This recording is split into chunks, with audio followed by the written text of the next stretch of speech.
You're watching CBS 8 Mornings at 6. Thank you so much for being here with us. It is now 6 a.m. on this Monday. I'm Nada Iranpour. And I'm Evan Irani. We want to get a check of your forecast as we kick off your morning where things are finally dry. Hopefully once again. calmer, right? Calmer, yes, more mild out there. The wind and rain that we had over the course of the weekend has settled down a bit, and we're looking at a partly cloudy day. We do still have a high surf advisory along our coastline. That's going to remain through noon today with some 5 to 8 foot waves, possibility of some sets of 10 feet out there. In the meantime, we'll watch as zonal flow, or this weak ridge at least, tries to bring us some warmer temperatures between now and this upcoming about Wednesday, Thursday. After that, though, that trough of low pressure sinks down, starts to give us some wet weather as we get into the upcoming weekend. That's still 5 days out, still a while before we determine how much rain we could see, whether or not it's going to come with wind, which it probably will, but we'll be able to pin down a few more specifics with that forecast in the coming days, and we'll also talk more about it in just a few minutes. In the meantime, let's get to some of your top headlines here for the day. The man accused of killing 2 women in a hit-and-run crash on Mother's Day last year is expected back in court today. This horrific crash happened in Bay Terraces. CBS 8's Chris Groh live outside the downtown courthouse where that trial will get underway today. Chris, what are some of the details in this? Yeah, good morning. Tony Garcia, he faces the count of fleeing the scene of a hit and run and also 2 counts of vehicular manslaughter. Now, this is, as you remember, that tragic crash that occurred just last Mother's Day, just a year ago. Now, Garcia is accused of fleeing the scene and then returning to the police department to turn himself in hours later the next day. That is part of this investigation again. But what we do know, of course, is that he's accused of driving an F-150 truck directly into a Honda Civic, T-boning that smaller car. During the time in which he fled, apparently he told a witness, or at least one of the passengers in that car, that, quote, this is a hit and run as he left. Now, Jasmine and Elizabeth Cano were killed in the crash. The 2 were sisters. They were passengers in that car. The driver and another passenger were injured, but ultimately made it. Now, as for Garcia, even though he turned himself in, he still pleaded not guilty when arraigned on these charges. Of course, we'll have to see exactly what court and what the trial will shake out. But for more information on the story, you can always go to CBS8.com, especially as we continue to follow more of these court proceedings. Evan and Netta. All right, Chris, thank you for that. And now this morning, California Highway Patrol is investigating what led up to a 6-car crash. This was in Chula Vista. One of the cars burst into flames. Officers say it happened yesterday afternoon on the 5 freeway, just south of Main Street. You may have been caught up in this. CHP not revealing anything about the person who died. And this morning, authorities are asking for the public's help in finding the driver in a hit and run that killed a cyclist in Oceanside on St. Patrick's Day. This happened on State Route 76 and Sing Way. Oceanside police are searching for the driver of a silver 2013 or 2015 Kia Optima. It has damage to the right front bumper, missing parts to the engine undercover and the right headlight. Over the weekend, loved ones, as you see here, put together a memorial for the victim, Tracy Gross. Tracy is my best friend. We talked every day. We worked together. She was the type of person who was loving and caring. She would give you her last dollar, the shirt off her back. You're hearing from a lot of friends and family there, many people gathering to honor Tracy. You are urged to contact the Oceanside Police Department if you have any information about the crash. An important link between San Diego, LA, and Orange counties now back up and running full service on the Amtrak, set to resume through San Clemente today. It's been closed for weeks after rocks and debris that fell on the tracks. Work on the retaining wall to protect the tracks from additional falling debris near Mariposa Point wrapped up last week.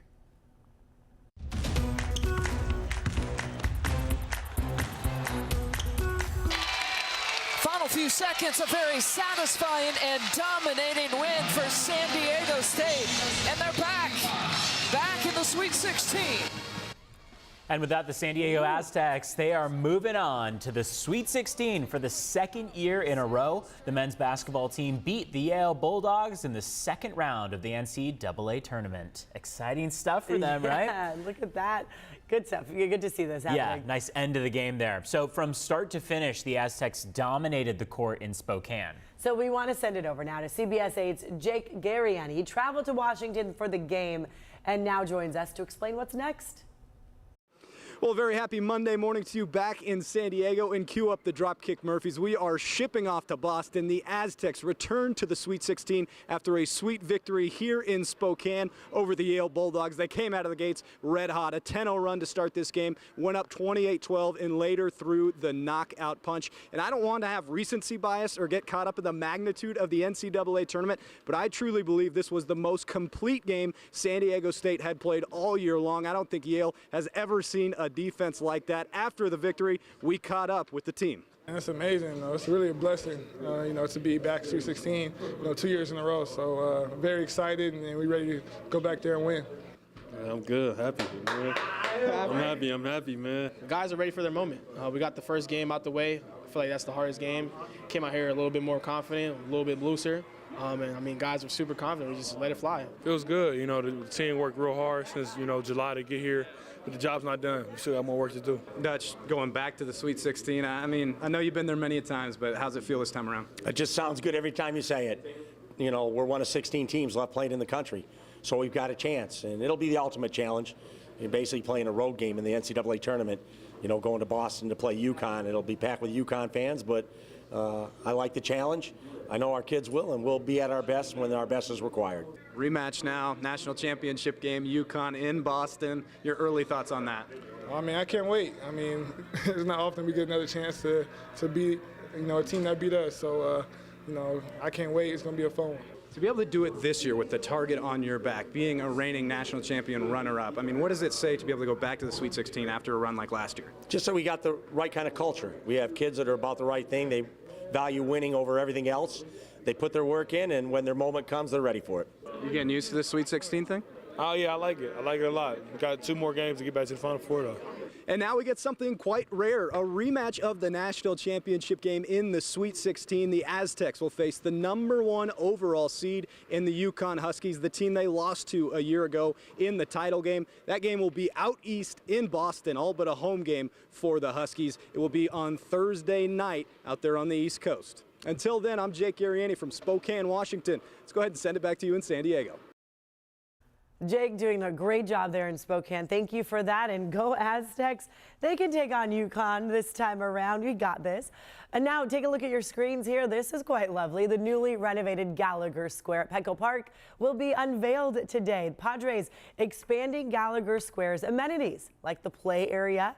They're also adding a fenced off-leash dog park and improving the play ball field. There will also be a new Tony Gwynn Terrace viewing deck and picnic space and improved sound mitigation measures for the neighbors around Petco. Fans will be able to explore the new area before today's exhibition game. Yeah, they're playing today against the Seattle Mariners. Gates will open at 3 p.m. So it does look like it's going to be a good day for baseball, at least today, right? Yeah, this week, really, Monday through Friday. I will say they cut it down to the wire. Like hours before. Literally, they were saying that they were going to get this done, and so many people doubted it. But I'm glad to see that it is done, right? 6:09 on the clock. Yes, a dry day and a dry work week. The problem on hand is what we have coming for this upcoming weekend, and that's where we have more wet weather in the forecast. Take a look at San Diego over the next 12 hours. It was a wet and windy weekend that we just wrapped up, and we are finally headed toward partly cloudy conditions, dry skies out there for the work week, and also much less wind to contend with. Mountains and deserts still have a bit of it, so watch out if you're farther east for that wind. But in the meantime, partly cloudy skies, temperatures in the 60s for this afternoon.